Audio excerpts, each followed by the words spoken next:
провели.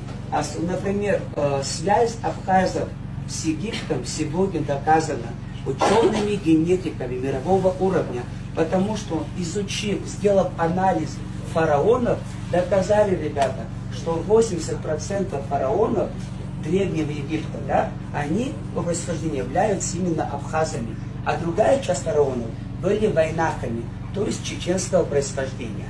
На территории Месопотамии, где проживал древний народ шумеры, там тоже был процесс заселения этой территории абхазо-адыгами.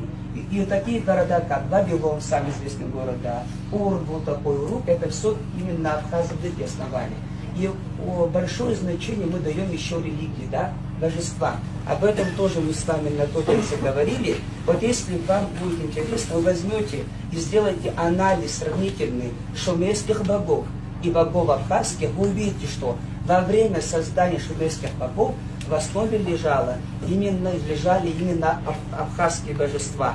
Даже само слово «абсур». Мы с вами говорили, что страна Абснер не страна души переводится, да? Потому что вот как раз таки до землетрясения наводнения Черное море, ребята, было пресным. Уже после наводнения море становится черное соленым. Но когда данные жители данную территорию покидали, да, заселяли там Египет, Месопотамию, Турцию и так далее, они сохранили